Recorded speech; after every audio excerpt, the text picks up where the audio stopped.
यादों का कैनवस। अच्छा लीजिए अपनी किताब। नमस्ते। भारत भूषण, वो नाम जिनका शुमार हिंदुस्तानी सिनेमा के बेहतरीन अदाकारों में होता है। क्या अब भी कुछ कहने को बाकी है? अपने जमाने के सुपरस्टार और महंगे अदाकारों की फेहरिस्त में भारत भूषण का नाम आता है। 1950 के दौर में अपने चाहने वालों के दिलों पर खूब राज किया।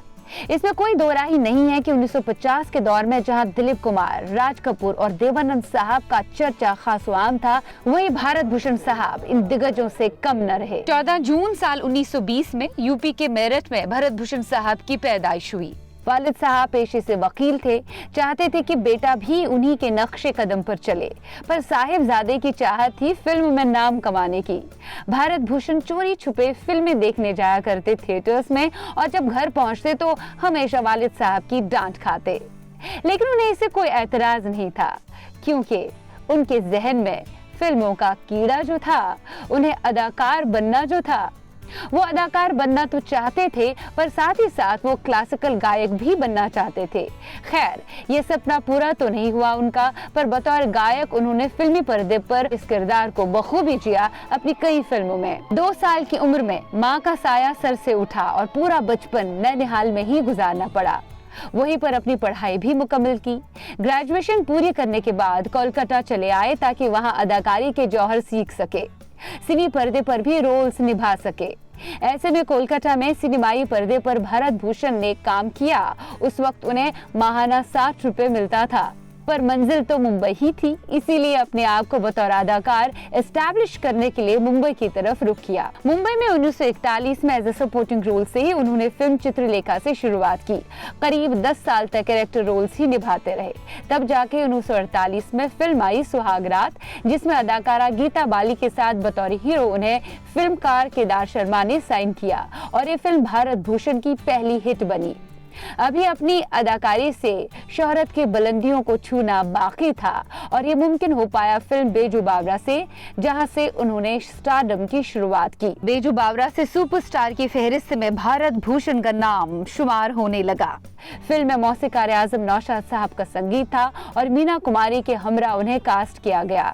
साथ में मोहम्मद रफी साहब की जादुई आवाज उनके साथ रही, और ऐसे में भारत भूषण का कामयाब सफर शुरू हुआ, जहां हर एक फिल्म मेकर उनके साथ काम करने के लिए बेकरार था, और हर एक बड़ी अभिनेत्री उनकी फिल्मों का हिस्सा बनने को बेचैन थी।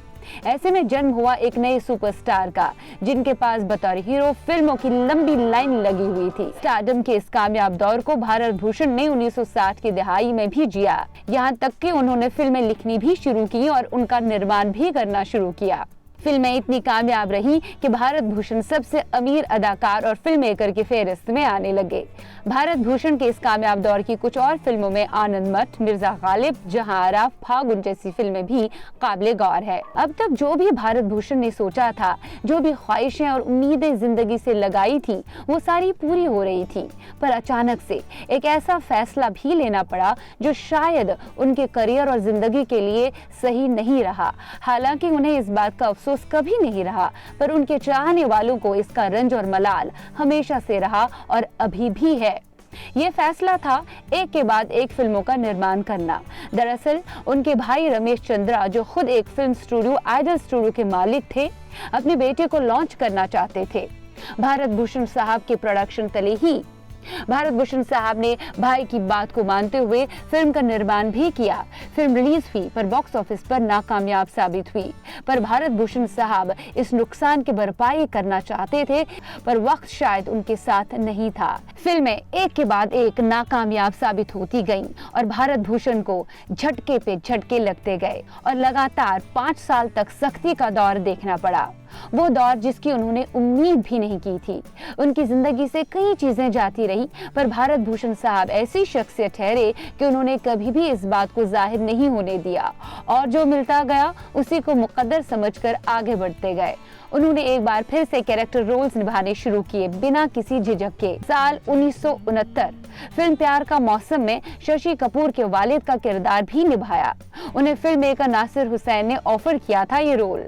रोल इतना दमदार था कि कैरेक्टर रोल्स में उनके चहेतों ने उन्हें दिल से एक्सेप्ट किया। भारत भूषण साहब ने बेहतरीन कैरेक्टर रोल्स निभाए, अपनी अदाकारी में कहीं भी कोई कमी नहीं बाकी रखी और चेहरे की मुस्कुराहट को हर दौर में हर हाल में बनाए रखा, चाहे हालात और वक्त इनके हित में रहे हों या ना रहे हों। 1990 के दौर में भी वो बेहतरीन कैरेक्टर रोल्स निभाते गए। जितनी आसानी से रोमांटिक और बतौर लीड किरदार फिल्मी पर्दे पर निभाए, उतनी ही सहजता और सरलता से उन्होंने माइथोलॉजिकल और हिस्टोरिकल किरदार भी अदा किए। गर्ज अदाकारी के हर एक पहलू को भारत भूषण ने पर्दे पर बखूबी जिया तो गलत नहीं होगा। यादों का कैनवस।